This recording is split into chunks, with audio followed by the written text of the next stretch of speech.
Hi, I'm Josh McCurdy. I'm an occupational therapist at the Oregon Burn Center. As part of your burn and wound recovery, you may be asked to wear compression. Compression can come in many forms. Several of the forms will be demonstrated here. This is an isotoner glove. It has light stretch and can help protect the skin and prevent swelling. I'm going to place this on Viren's hand, making sure that it's tight and snug deep into the web spaces.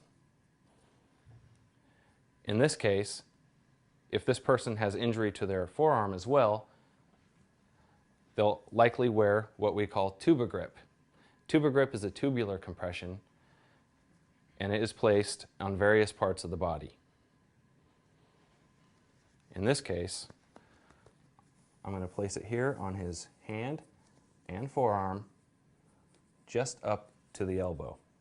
It's important that it doesn't cross the elbow just slightly, because then it will likely roll down into the elbow crease itself. As you can see, there's no rolls or wrinkles. It's smooth throughout to help provide uniform, steady pressure to the various areas. This will be worn full-time. Full-time usually means about 23 hours a day. That allows the patient to have it off for the 1 hour per day for bathing, dressing, lotioning, and skin inspection.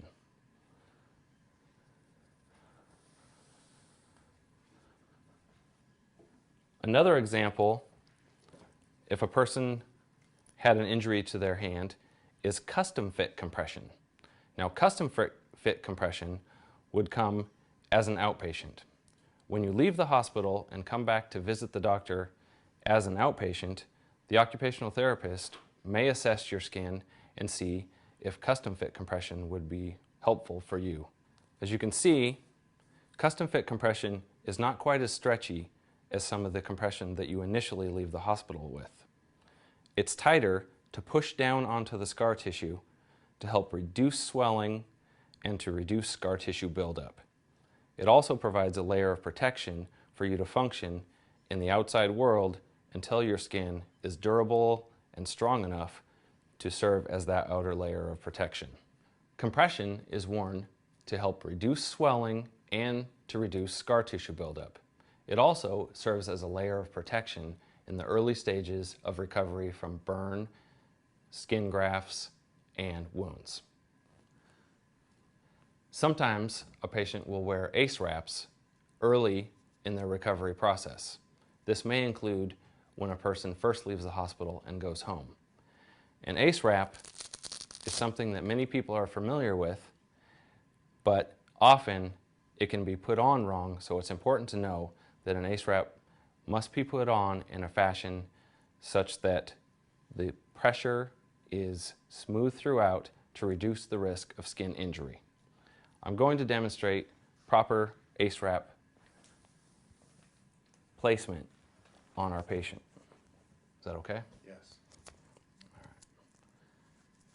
So as you can tell, I'm rolling it on at the same level as I pull. That assures that the compression is even throughout.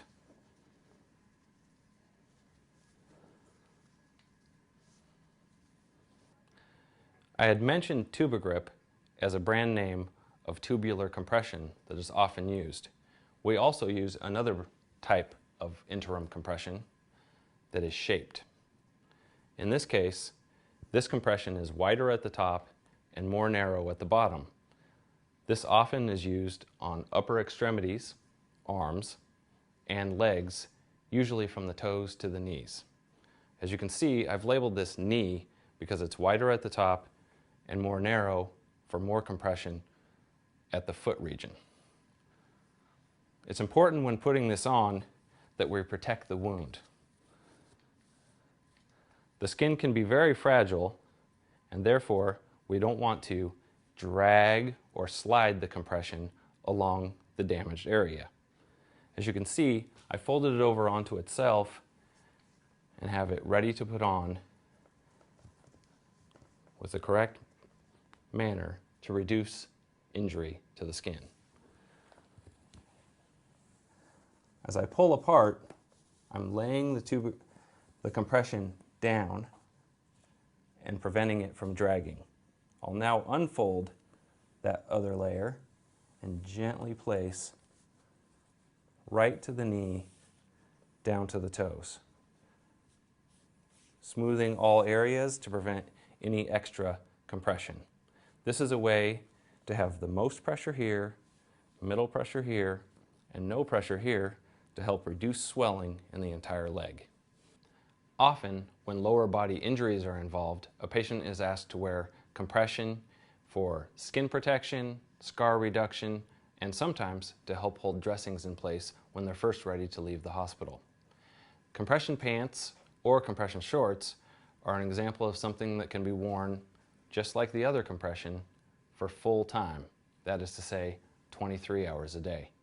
This is an example of compression pants. They're tight and should fit tight. It's important that a person has multiple pairs of lower body compression so that when they're done bathing, lotioning, and inspecting their skin, they have another pair of pants ready to put on to start the 23-hour clock over again.